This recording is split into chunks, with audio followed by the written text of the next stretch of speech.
Oh my gosh, it is so beautiful. I am obsessed. Gotta put one foot in front of the other, and you'll be around the corner soon. Welcome to Live Label Free, the podcast, where you'll learn to let go of limiting labels and embrace your unique brain. As my mom says so beautifully in her song, Fear is a heavy load to carry. which is why on this podcast, you'll learn the scientific links between neurodiversity and eating disorders, giving you a deeper understanding of how you can face your fears and become truly free. Together, you and me, we will keep putting One foot in front of the other.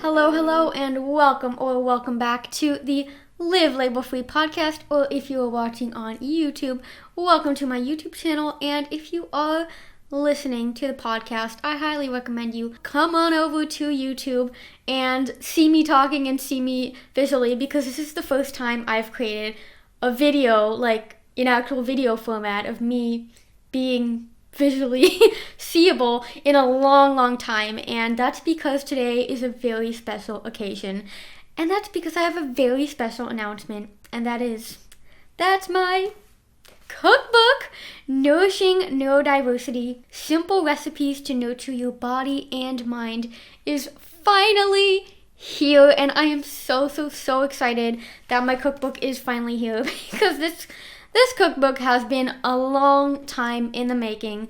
Lots of unforeseen obstacles and changes and tweaks that had to happen, and I mean this cookbook is my baby.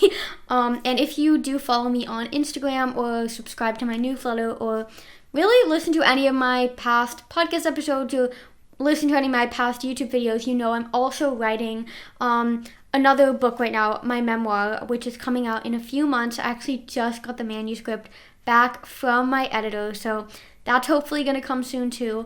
But the reason why I wanted to record a podcast episode, record a video with this cookbook is that I actually want to read the introduction to you. I'm kind of explaining why I wrote this book, what this book is all about, who's it for, so that you can kind of get an idea of me and my story, and kind of get a literal taste of this cookbook and what it entails, and to see if it's something that you may want to have in your kitchen or that could be helpful for you. This cookbook has all the recipes in this book are vegan, gluten-free, soy-free, and nut-free, because I know that a lot of neurodivergent individuals struggle with sensory preferences or intolerances or allergies, and this is kind of all going to be explained in the intro, kind of what you can expect from this book. So without further ado, let's just get into reading the intro. Alright, here we go. Let me just find it, go to that page. Oh my god, I'm so obsessed. These are the table of contents. So these are all the different recipes. We have a basic section, we have breakfast bowls, we have productive toast, we have single serve cakes, we have a savory section, we have sweets, and I'll kind of explain all the different recipes in a moment. And also, if you want to learn more about this book and actually get a list of all the different recipes that are in this book, you can go to my website page, Nourishing Neurodiversity. I will link that in the description below, so that you can learn more about this book. But anyways, let's start by reading the introduction. Alrighty. To be honest, I don't think I have ever followed a recipe from a cookbook before. In fact, I don't think I've ever followed a recipe, period. So why on earth did I write a cookbook? Because it's the single book I would follow a recipe from. And not just because they're my own recipes, but because they're your recipes too. I explain what I mean below, but first, a little about me. Growing up, I was an incredibly picky eater. From the moment I could eat solid food until the age of 11, my diet consisted almost solely of sugary cereal in the morning, a bagel with cream cheese or a peanut butter and jelly sandwich for lunch, and macaroni and cheese with chicken nuggets and broccoli for dinner. Luckily, I wasn't too picky in the dessert department though. I acquired a love for baking around the age of 7, whipping up endless cookies, brownies, and cakes, then selling them along with lemonade in front of my house. To this day, my dad says those lemonade stands and bake sales were the start of my entrepreneurial journey. I even sold my symmetrical rainbow drawings at one point too. In 5th grade, I started learning about nutrition. My whole class would also be assessed on fitness capabilities starting that year. My literal thinking and perfectionistic mindset caused me to take each and every health recommendation to the deepest point in my heart, as I believed I would jeopardize my well-being if I didn't. I became obsessed with food, exercise, and everything that had to do with health. At the age of 11, I was diagnosed with anorexia and depression. In the years that followed, I was forced in and out of treatment. I would act as the perfect patient during my stay, then spiral back into my routine ways as soon as I was released. I secretly exercised, hid food, manipulated my weight, and told my therapists what I knew they wanted to hear. It wasn't until I walked all the way home from an inpatient clinic in the middle of the night that one of the so-called best psychiatrists in the country said the words that almost ended my life. You're just going to have to accept the fact that you're never going to get better. I was tossed out of the treatment system with the labels too complex, manipulative, and non-compliant, among others. The day I was given up on was also the day I lost all hope. Up until that time, treatment had been a game for me. I had done everything to manipulate the system, simply wanting to prove that no one could tell me what to do.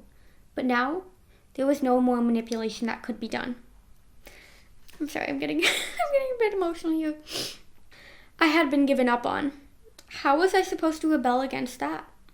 I continued to struggle for several years after that discouraging statement.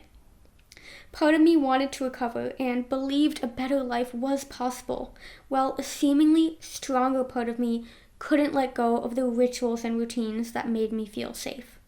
Motivated by a desire to recover while being held back by the familiarity of my disorder, I started a recovery Instagram account. No one in my direct environment understood what I was going through, and I was desperate for connection. I craved support and understanding, and believed I would find it if I started opening up in the same way other accounts were. Every day I posted on Instagram. I showed my deepest, darkest thoughts in elaborate captions underneath pictures of my culinary creations. It was during this time that my passion for food was relit. As I continued to evolve on my journey towards full recovery from an eating disorder, I learned more about food and what it really meant to eat healthily. It didn't mean restricting food to food groups, or even striving for balance. It meant living aligned with my unique body and its needs. It meant living label-free. Almost a decade after being diagnosed with an eating disorder, I discovered I'm autistic. If my journey to recovery from an eating disorder was like baking a cake, my autism discovery was the cherry on top. It allowed me to embrace myself fully without needing to fight the very things every eating disorder professional told me to get rid of. It allowed me to nourish my body without judgment. It allowed me to create and share recipes with pride rather than fear. Ever since my autism discovery, my passion for neurodiversity and nutrition continues to grow. Understanding how the mind and gut are connected and how you can improve your mental health by supporting your physical health fascinates me beyond words. Learning how tailoring your intake to your specific needs and preferences can amplify your quality of life astounds me beyond belief. And most importantly, embracing the label-free lifestyle, a lifestyle in which I can be the most authentic version of myself, has taught me how joyful life can be. Through the following recipes, I hope to inspire and empower you and your loved ones to live and love that life. Although I do not follow any specific diet or labeled lifestyle, all of the recipes in this book are 100% vegan, gluten-free, soy-free, and nut-free. Many neurodivergent individuals are sensitive or intolerant to specific foods, so I have strived to accommodate all lifestyles to the best of my knowledge and ability. You will also find executive functioning tips and health information throughout, as I believe nourishment starts with awareness of yourself and how your body works. Lastly, every recipe in this book can be customized to fit your unique needs. I can't follow most recipes, or rather, I won't follow most recipes, because there's often an aspect I don't agree with. Either an ingredient I don't have on hand, a step that's too complicated, or a texture that clashes with my personal preferences. For this reason, you will find arrows with suggestions for recipe-specific substitutions, as well as notes on how to customize the recipes to align with your needs. Here's to nourishing neurodiversity. XO, Liv. Aw, reading that just makes me so happy. So yes, as I was saying earlier, this book is divided into 5 different sections. So we have a section titled Basics. So you'll find basically you'll find all of the basic recipes and ingredients that I pretty much make every week or every month, or just always have in my kitchen. We have a section titled Breakfast Bowls, so think different oatmeal recipes, pudding recipes. We've got a creamy sweet potato breakfast bowl. That's only 3 ingredients, by the way. We've got a pumpkin pie breakfast bowl. That's also only 3 ingredients. We've got different smoothie bowl recipes. We've got different porridge recipes that are gluten-free. We've got productive toast, and you're probably thinking like, what the actual heck is productive toast? Well, I have a whole chapter in my book, What is Productive Toast? And explaining why it's productive. I've got a section called Single Serve Cakes, so think pancakes, mug cakes. I mean, I have been told that I am the mug cake queen back when I showed recipes on Instagram, so you're definitely not going to want to miss these. And we've got some waffle recipes too. We've got a savory section, or savory, or however people like to say that. We've got chili. We've got a steel cut, like dinner oatmeal recipe, I guess. We've got soups. We've got a vegan meatloaf recipe. We've got lasagna. We've got curries. We've got 3 ingredient pizzas. We've got stews, and so much more. Last but not least, we've got sweets, muffins. I'm gonna need to show you the picture of my carrot loaf cake, because my carrot loaf cake is my signature. I can't find it. I'm trying to find it. Come on, book. Carrot loaf cake. This is thebomb.com recipe. I make it for all my birthdays. I make it for any kind of celebration. It is such a delicious recipe. And it has like a really easy creamy coconut frosting to go with it. We've also got sweet potato brownies. We've got more loaves. We've got more muffins. We've got bliss balls. We've got chocolate chip cookies made with really unique ingredients. This book is basically the recipe book, the cookbook for neurodivergent individuals, because it's filled with a ton of specific tips that support your gut health. All the recipes are tailorable, customizable to your unique sensory preferences. And like I read in the introduction, I mean, I hate recipes because I don't like to be told what to do. There's like often part of the recipe where I'm like, oh no, don't even make me deal with this. But this recipe book is basically your guide to making your own recipes yours, so that you can find recipes and you can find a way of eating that matches your lifestyle and supports your unique brain and your unique body, obviously. So if you want to buy my cookbook, you can go to my website. It's available as an ebook, or as you can see, a paperback. And if you want the paperback version, you do have to order it on Amazon, but it's available worldwide in every country. So just go to your Amazon and research Nourishing Neurodiversity, or you can go to my website. Like I said, I'll link the book details in the description below, and you can either purchase the ebook or the paperback version. And I am so excited for you to get your hands on this and for you to get your own copy. And if you do make any of the recipes in this book, please do spread the love. and either tag me on Instagram at livelabelfree or send me an email with a picture of your beautiful creation at livelabelfree@gmail.com, and I cannot wait to see your remakes of the recipes in Nourishing Neurodiversity. Thank you so much for sticking with me on this, for your patience, for your support, and yeah, I'm just so excited for this cookbook and for all the other books that are to come.